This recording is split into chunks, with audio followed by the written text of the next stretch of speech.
Praise lord, దేవునికి స్తోత్రం. మరి సమయంలో వచ్చిన ప్రార్థన చేసుకుని వాక్యంలోకి వెళ్దాం. మహాపరిశుద్ధుడైన మహాగణుడివైన ప్రిపరలోకపు తండ్రి, మీ పరిశుద్ధ నామానికి స్తుతులు స్తోత్రాలయ్యా. ఇదిగో ప్రభా, మీ వర్తమానం తండ్రి చూచుండగా మీరే ఫలింపజేసి నడిపించమని యేసయ్య నామములు పెట్టి అడుగుచున్నాను తండ్రి, ఆమేన్. మరి సమయంలో పరిశుద్ధ గ్రంథంలో నుంచి కొన్ని వాక్యాలు మనం చదువుకుందామండి.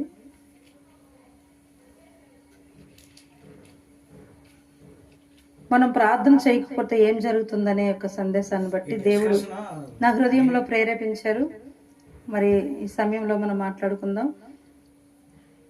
మొదటి సమూయేలు గ్రంథం 12వ అధ్యాయము 23వ వచనంలో, నా మట్టుకు నేను మీ నిమిత్తము ప్రార్థన చేయుట మానుట వలన యెహోవాకు విరోధంగా పాపం చేసేవాడు నగుదును, అది నాకు దూరమగును గాక, కానీ శ్రేష్టమైన చక్కని మార్గమును మీకు బోధించెదను. ఇక్కడ సమూయేలు భక్తుడు ప్రార్థన కొరకు తను మాట్లాడుతున్నారు. అసలు ప్రార్థన చేయకపోతే ఏమిటా అనేది తను వివరించి చెప్పినట్టుగా మనం చూస్తున్నాం. ప్రార్థన చేయకపోవడమే పాపము. మనం ప్రార్థన చేయలేనప్పుడు మనం పాపం చేసిన వారుగా అవుతామని పరిశుద్ధ గ్రంథం మనకు చెప్తుంది. రక్షింపబడుతున్న ప్రతి బిడ్డకి ప్రార్థన ఒక ఆయుధముగా ఉండాలని దేవుడు కోరుతున్నారండి. ఎటువంటి పరిస్థితులు గుండా మనం ప్రయాణించినప్పటికీ కూడా ప్రార్థన మనకు చాలా ప్రాముఖ్యమైందని దేవుడు వాక్యం సెలవిస్తుంది. మరి తాను అంటున్నారు కదా, ప్రజల నిమిత్తము అనేకుల నిమిత్తము నేను ప్రార్థన చేయకపోతే నేను పాపం చేసేవాడిని అగుదును అనేసి భక్తులు అంటున్నారు. మరి మన ఆత్మీయ జీవితంలో రక్షింపబడుతున్న ప్రతి బిడ్డ సహోదరి సహోదరులారా, మరి ప్రార్థన ప్రతిరోజు మనం అలవాటుగా చేస్తున్నామా, లేకపోతే హృదయపూర్వకంగా చేస్తున్నామా, లేకపోతే చెయ్యాలని చేస్తున్నామా మనం పరిశోధించుకోవాలి. మనం ప్రార్థన చేసినప్పుడు దేవుడు మన పట్ల కాక అనేక ప్రజల పట్ల గొప్ప కార్యాలు చేస్తూ ఉంటారు. ఇక్కడ ఇంకో భక్తుల కోసం మనం చూసినట్లయితే ఆదికాండము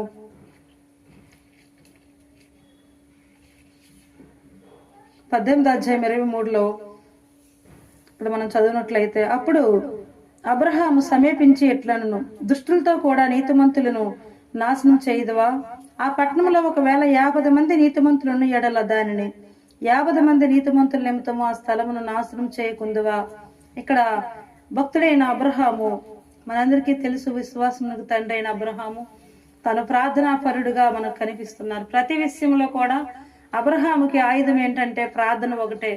దేవుడు తనతో మాట్లాడినప్పుడు, తనను పిలిచినప్పుడు తను ఏది కూడా ఆధారం చేసుకోలేదు, కానీ నేను అనుదినము ప్రార్థన చేస్తుండగా నిత్యము నేను సేవిస్తున్న దేవుడు నన్ను రక్షించగల సమర్థుని నమ్మి ఏ చోటుకు దేవుడు వెళ్ళమంటే ఆ చోటుకి వెళ్ళడానికి తను సిద్ధపడి వెళ్తూ ఉండేవారు.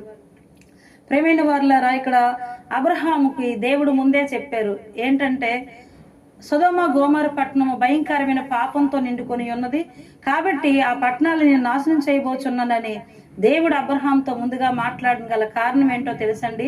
అబ్రహాము ప్రార్థనాపరుడు. ఎందుకంటే నిత్యము దేవుడికి అబ్రహాంకి ఉండే బంధము అలాంటిది.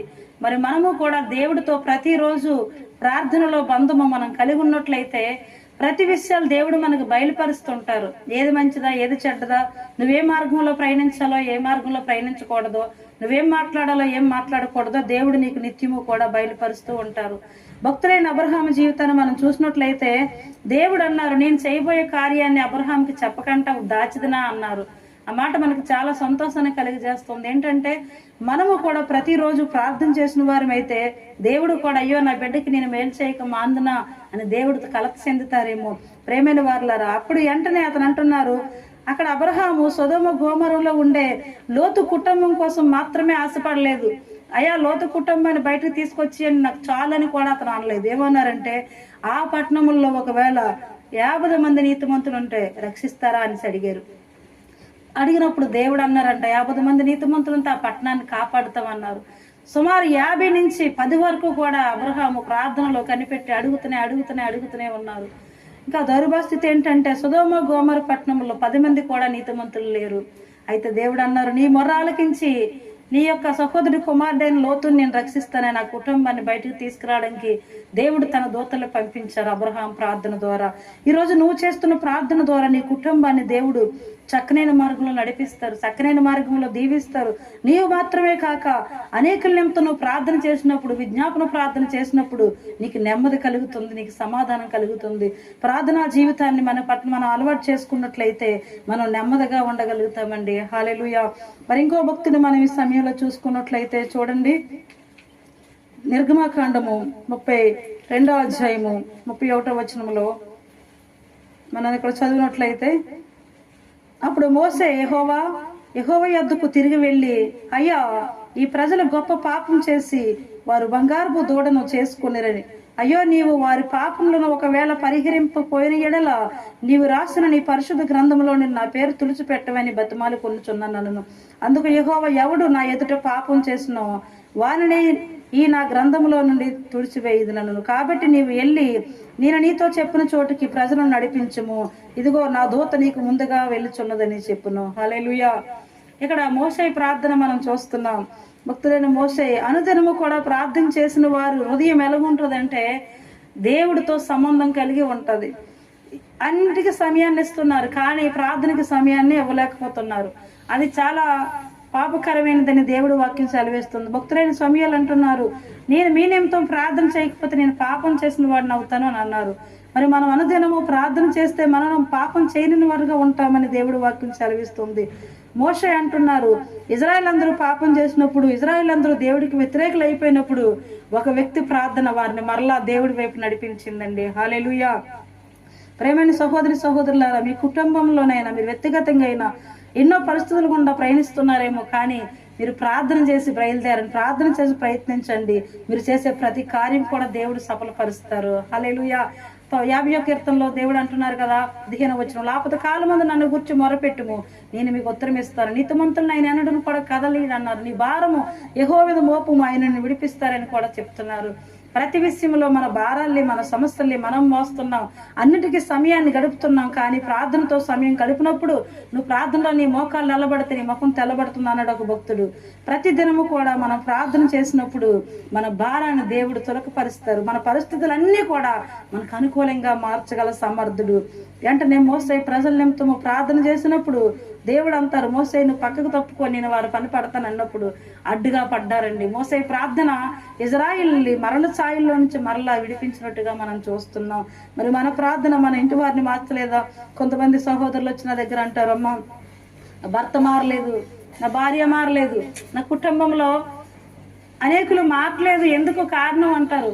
కానీ ఆ ప్రార్థన, నువ్వు ప్రార్థన చేస్తున్నావా తల్లి అంటే అప్పుడు వాళ్ళు అంటారు, చేస్తున్నామండి, మారలేదు అంటారు. నీ ప్రార్థన దేవుడితో సంబంధం కలిగి ఉండాలి. నీ ప్రార్థన జీవితాన్ని కట్టబడుతూ నీ జీవితమే కాక నీ ఇంటి వారందరినీ కూడా దేవుడి వైపు మళ్లించి వారు చక్కనైన మార్గంలో నడిపించడానికి నీ ప్రార్థన ఉపయోగపడుతుంది. మోసే ప్రార్థన ఇజ్రాయిల్ అన్ని లక్షల ప్రజల్ని రక్షించి సంరక్షంగా కానాన దేశానికి వారు నడిపించడానికి అతని ప్రార్థన ఎంతో సహాయపడిందండి. మన ప్రార్థన కూడా అంత భారంతో కూడిన ప్రార్థన అయి ఉండాలి. నువ్వు ప్రార్థనలో మోకాలేసినప్పుడు పరలోకమందున్న తండ్రి అంటారు, అయ్యో నా బిడ్డ ఏమడుగుతుంది నన్ను, నేను అది ఇస్తాను అని దేవుడు ఆశపడుతూ ఉంటారు. నువ్వు అప్పుడు ప్రార్థన చేస్తావని దేవుడు ఎదురు చూస్తూ ఉంటారు. ఉదయకాలమే ప్రతి దినము దేవుడు అంట భూలోకంలో వంగు చూసి ఎవరు నన్ను వెతుకుతారని దేవుడు చూస్తారు. మనం ప్రతిరోజు దేవుడిని వెతుకున్నట్లయితే మనకు ఆయన దొరుకుతారండి. హల్లెలూయా.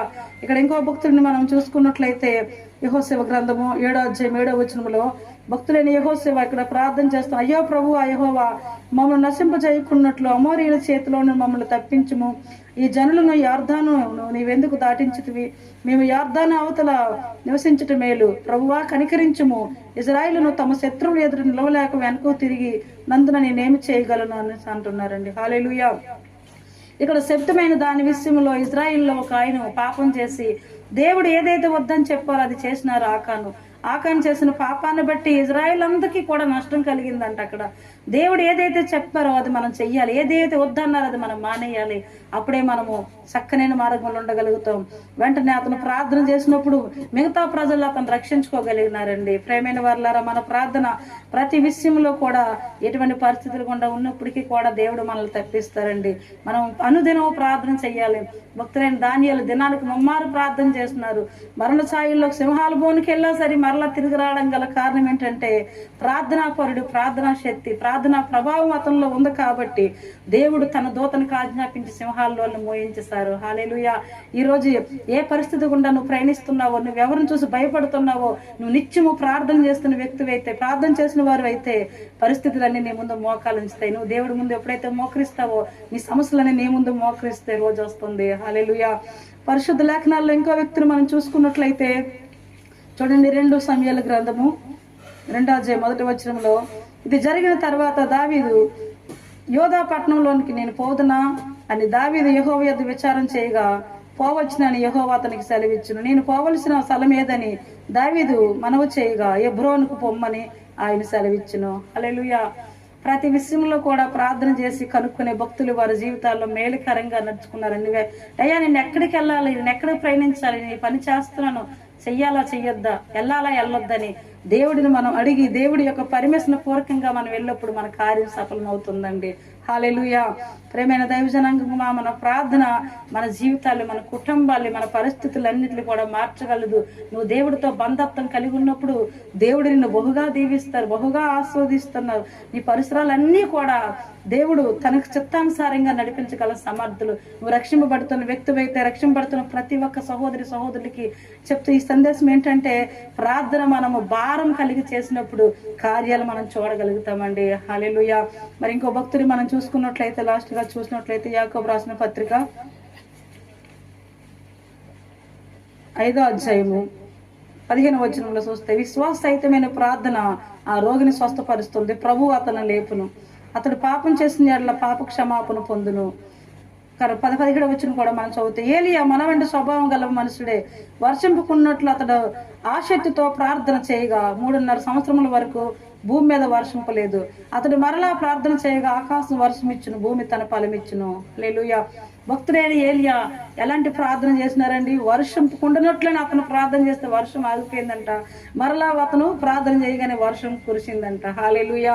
ప్రకృతి సమస్తము కూడా దేవుడు తన భక్తుల చేతిలో పెట్టారండి.